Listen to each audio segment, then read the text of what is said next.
Ela nasceu entre colunas de mármore e véus de púrpura, filha do rei Saul, criada no seio da realeza, envolta pelo sussurro de arpistas, pelo clangor das armas e pelo peso invisível da linhagem. Mas também trazia em seu coração uma inquietude não vista, uma fragilidade que o ouro das coroas não podia esconder. Mical, a princesa de Israel, tinha beleza, prestígio e posição. Ela o amou. Amou não apenas o herói, mas o símbolo, um homem de coragem, de fé, de melodia e espada. E como muitos que crescem sob a sombra da grandeza humana, sua alma desconhecia o quebrantamento diante da glória divina. E Mical, dividida entre o pai e o esposo, escolheu o amor. Salvou Davi, enganou soldados, fingiu fidelidade ao pai para proteger o homem que amava. Quando seus olhos se encontraram com os de Davi, o jovem pastor, valente e ousado, que derrotara o gigante, seu coração se acendeu. Mas a paz era frágil como vidro sob os pés do ciúme de Saul. Davi também a recebeu como esposa. Era o tempo da esperança. O rei, consumido pelo espírito maligno, perseguiu Davi com lanças e emboscadas, mas não foi recompensada com ternura.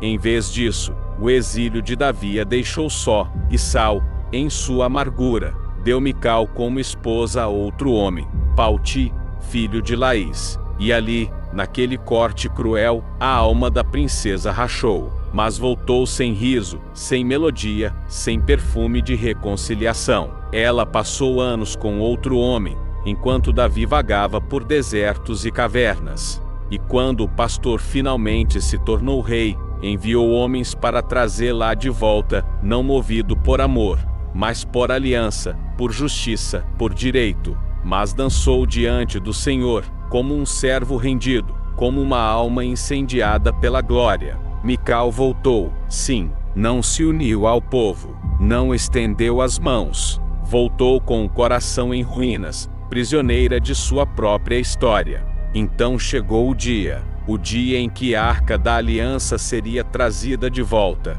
Era o retorno da presença de Deus, símbolo da aliança, do poder, da santidade. A cidade tremeu em júbilo. Os filhos de Israel se reuniram como um só corpo. Davi, rei de Judá e agora de todo Israel, despiu-se das vestes reais e vestiu-se de linho, como um sacerdote. E dançou com toda força. Não dançou por status, nem para impressionar o povo, descobrindo-se diante das servas, como qualquer homem vulgar. Disse ela, com o veneno escorrendo entre os lábios pintados de realeza. E Mical olhava da janela. Ela não desceu, e me farei ainda mais desprezível, e serei humilhado aos meus olhos. Ela ficou acima da multidão, acima do marido, acima do louvor.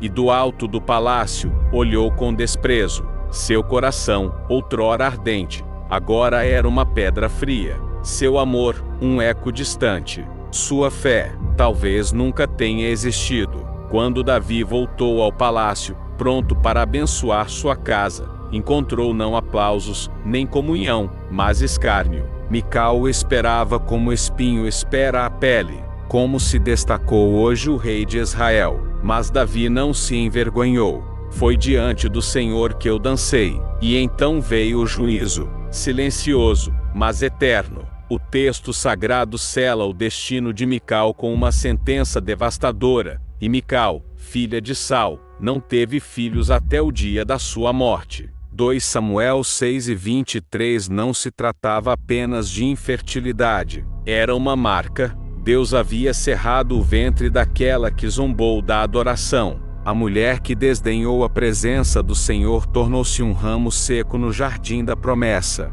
Ela foi marcada, não com lepra, nem com morte súbita, mas com a esterilidade do legado, e com o esquecimento dos céus.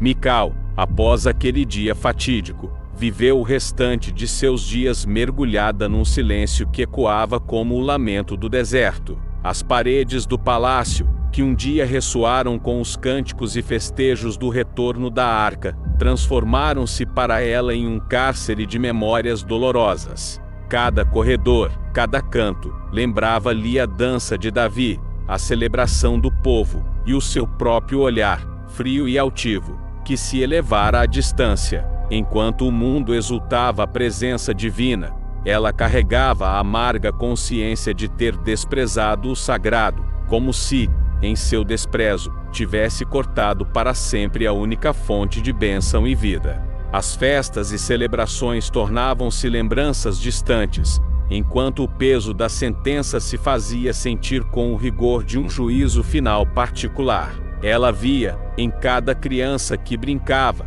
em cada família que se formava, a oportunidade perdida de ter sido agraciada com a benção da continuidade, um dom que a sua intransigência, seu orgulho e sua zombaria haviam ceifado de forma irrevogável. Em seu íntimo, um conflito eterno ecoava, o desejo de se reconectar com a glória que fora negada, e a resignação amarga de um destino selado. Esse conflito se transformava em sonhos perturbadores, onde os sussurros do espírito se elevavam para lembrar-lhe da redenção que ela recusara, enquanto a lembrança do desprezo que lançou sobre o altar do Senhor a consumia silenciosamente.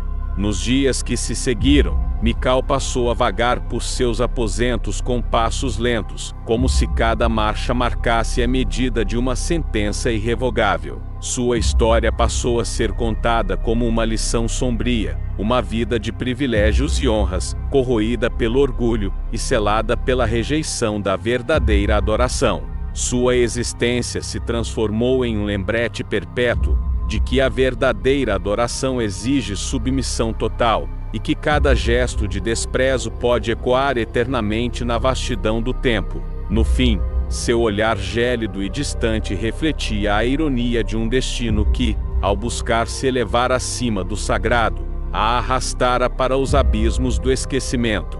E embora muitos simplesmente se lembrassem de sua infelicidade, ou da maldição que se abateu sobre ela, poucos compreendiam que em cada batida do seu coração marcado, havia o reflexo doloroso de um encontro, que se fez breve, e sem misericórdia. A curva de seu rosto, antes adornada por sorrisos discretos, fechou-se em uma expressão de dor silente, e o brilho natural que um dia iluminara seus olhos, esmoreceu até se tornar um reflexo pálido das estrelas, perdido na imensidão de uma noite sem promessas. A maldição profetizada de que jamais teria filhos, tornou-se o símbolo trágico do custo de seu desdém. Uma sentença que não apenas limitava a continuidade de seu legado, mas que se estendia como um véu de desolação sobre o seu próprio ser.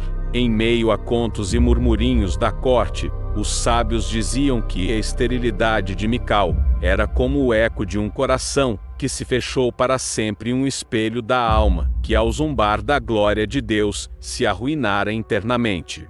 E assim o tempo passou e com ele a dor se cristalizou em arrependimento tardio, um arrependimento que jamais encontrou voz para clamar por perdão, mas que se mostrou nos gestos cada vez mais retraídos, e na fria solidão das madrugadas intermináveis. Ela buscou refúgio em orações que, no entanto, pareciam mais um murmúrio de desespero do que súplica de arrependimento.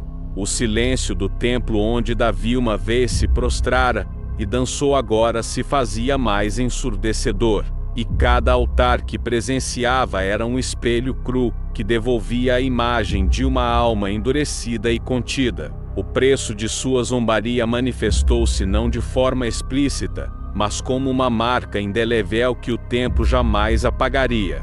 Os dias se alternavam com noites, e em cada crepúsculo, Mical revivia seus próprios erros num turbilhão de lembranças. No entanto, a verdadeira tragédia de Mical não residia apenas na sua infertilidade, mas na transformação de seu ser em um ícone de desaprovação, uma advertência viva para todos aqueles que se afastam da reverência diante de Deus. Mical tornou-se assim, não apenas uma mulher sem filhos, mas uma alma que, por zombar da glória divina, perdeu a chance de ser tocada pelo amor, que transcende as meras aparências humanas. No interior da casa real, Os dias escorriam como óleo frio pelas colunas de mármore. A luz dourada que atravessava as cortinas era bela, mas não aquecia. Para Mical, filha de Saul e esposa do rei Davi, o palácio tornou-se uma prisão silenciosa não feita de grades, mas de ausência. Outras geravam herdeiros, cantavam canções de ninar, e tinham seus nomes gravados nas genealogias sagradas. Mas Mical gerava silêncio, não por vingança, mas porque a separação entre os dois não era física, era espiritual. Não teve descendência para honrá-la, não teve nome perpetuado entre os que vieram depois, e por isso, nunca gerou vida. Morreu como viveu após aquele dia fatídico, dentro de muros, mas separada da presença. Mical zombou da glória, e a glória se retirou. Davi dançou para o Senhor, e ela se tornou estéril. Ele se lançou ao chão com trajes sacerdotais. Ela permaneceu em seu orgulho real. Ele buscou a presença. Ela zombou da presença. E por isso, ela foi esquecida pelo céu. Gerava vazio, gerava sombras. Sua esterilidade se tornou mais do que ausência de filhos, tornou-se ausência de propósito, de memória, de bênção. O trono que ela poderia ter compartilhado, os filhos que poderiam ter reinado, a história que poderia ter florescido, tudo se calou. Ausência de honra, ausência de frutos, ausência da glória de Deus, que ela desprezara com os lábios e com o coração. Ela, que um dia foi dada como prêmio de guerra e selada como esposa do homem segundo o coração de Deus, agora era apenas uma lembrança amarga nas câmaras do rei. A escritura não esconde o veredito, e Mical, filha de Saul, não teve filhos até o dia da sua morte. 2 Samuel 6:23. Essa sentença divina soava como um trovão eterno que ecoava nos corredores do tempo, um ventre fechado não apenas por biologia, mas por juízo. Era o selo do céu contra o orgulho que zomba da presença de Deus. Sua alma estava seca como o campo sem chuva. Nem a proximidade do rei, nem os manjares reais, nem os hinos entoados no pátio conseguiam regar aquele coração empedernido. O som das servas amamentando, o riso das crianças correndo pelos corredores do palácio, tudo isso era um cântico de zombaria aos ouvidos da princesa que envelhecia sem fruto. Outras mulheres no reino concebiam, enquanto Davi se entregava ao louvor, dançando com toda a sua força diante da arca. Mical assistiu da janela, a mesma janela onde um dia olhara Davi como um herói, e agora o via com desprezo. O olhar de Mical se tornou símbolo do coração altivo que despreza o quebrantamento, e como resposta, Deus calou seu ventre.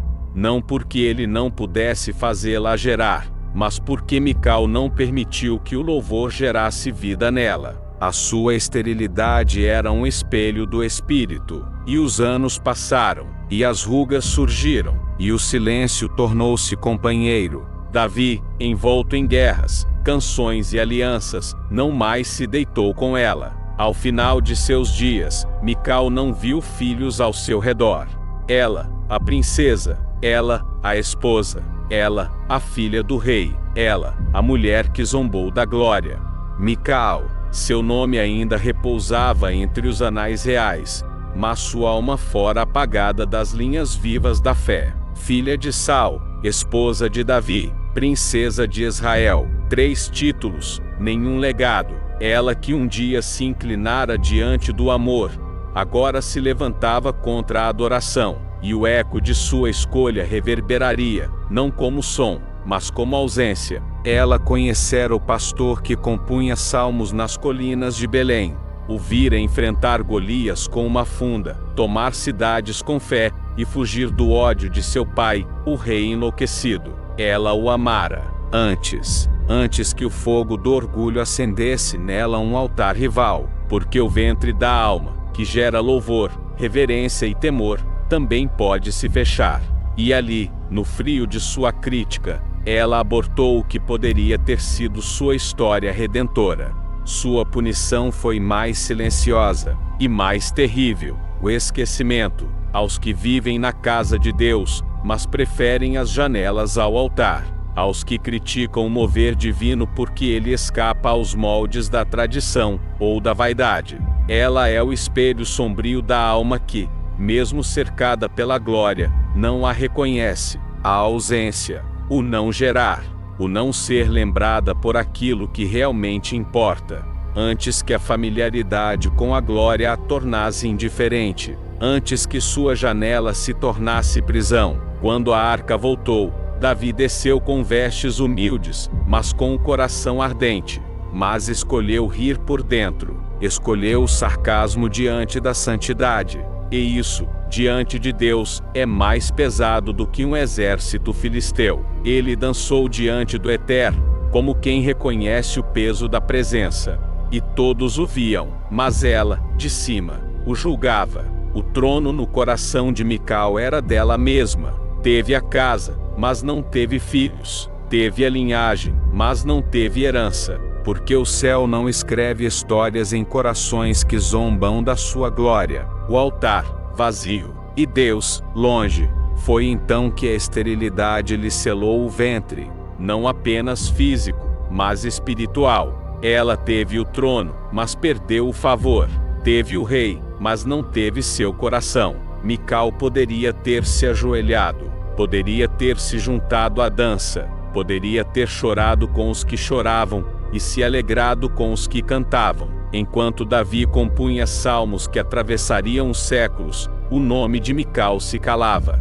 Não há cântico que a mencione. Nenhum dos filhos dos levitas a honra. Nem mesmo nos evangelhos seu nome é ecoado. Porque não foi apenas estéril no corpo, mas no espírito. Deus não a matou como fez com Uzá. Não a consumiu com fogo como Corá. Não a entregou aos vermes como Herodes. Ela é o aviso eterno aos que confundem religiosidade com reverência. Assim terminou Mical, em silêncio, sem filhos, sem salmos, sem memória viva. Seu nome não ecoou, porque zombar da glória é escolher ser apagado da história de Deus.